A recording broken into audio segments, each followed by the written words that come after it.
The time that you've been all waiting for is here.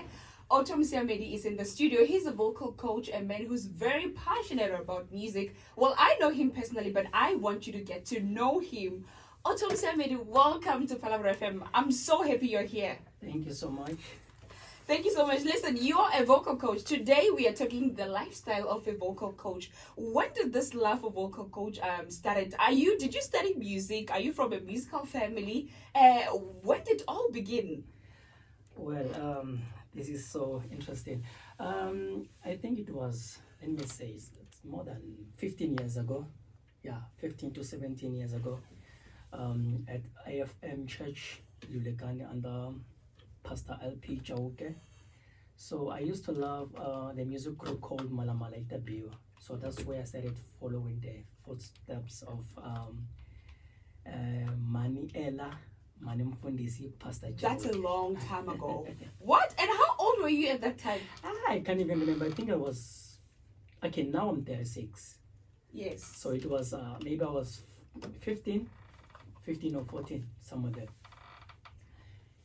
Amazing stuff. And then that's where you actually fell in love with this vocal coaching. But tell me, vocal coaching in particular, because okay, let us actually start here. What does a vocal coach do?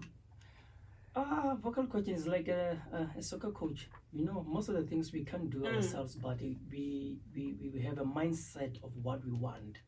For example, let me be honest with you. You cannot sing without using your ears.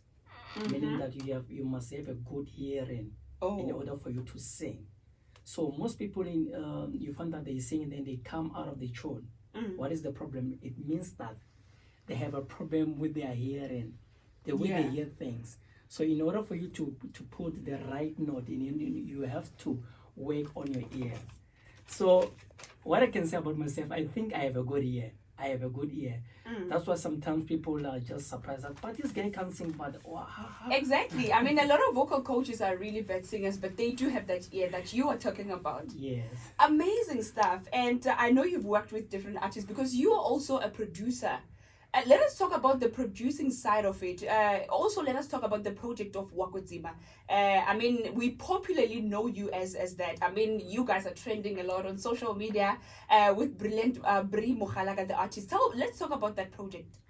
For me, it was a great exposure because what happened is that I met Brilliant 2019, but let me call her Bri because her stage name is Bri Mokhalaga. Yes. 2019. So I worked with her. She was a backing vocalist. She was a good backing vocalist. So I used to encourage her and tell her that, you know what, Bri, since when I'm a straight talker and I'm a vocal coach, I used to tell people that, guys, you need to be serious about what you're doing. Yeah. So at some point you'll find that it was not that easy, but then she used to push and something like that. But later on she told me that she wrote some songs and then she wanted to do a concert, and then she invited me in, and then I just sat down and just to take a look on her songs, but I realized that she's talented. She wrote good songs, but I thought about it. I said, you know what, let me just record you. You need to record these songs. Okay, because those songs were just brilliant. Yes. Okay. Yes. So what I did for me, it was just to work on the songs, just to arrange there and there. She came with the melody, but I had to arrange on the instrument side, on the vocal side and everything. In fact, I just became a music director. And then I worked with the likes of Bo Kumucho Machete, is a good pianist. Yes. And he arranged most of the stars there. So what I did there, it was for me to arrange the vocals and make sure that everything is in line with the instrument and then stuff like that. And then I worked with people like Nomen from Worship House, Nomen Matara from Worship House. Now is known as the Bama CEO. The Bama guy. Yeah, the Bama guy. Yeah. So he's the one who helped me a lot about this project, but I'm the one who's behind everything. Yeah, and that song is amazing. And today we'll be playing Wakwetsima, and you'll hear that song just in after a few minutes. But listen, I feel like, vocal coach are not celebrated enough because you guys are the power machine, behind the scene. You're that power machine behind the scene. For us to have, artists like Bob Brimul Halaga, there has to be a vocal coach behind. And why do I feel like vocal coach in South Africa as a whole are not celebrated? And also, how do you feel about that? That is very true. The thing is, we are working behind bars, meaning that we Yes. are working behind the curtains.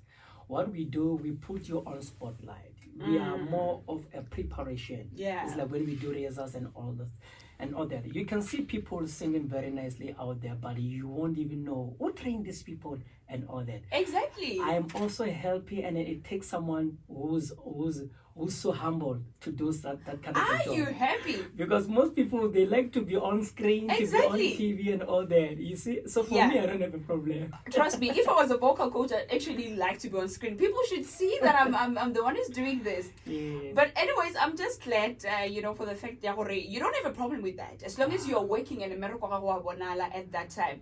So how do you also deal with people who they take advantage of your work, right? People just want to come, for free services and everything. So how do you work around it?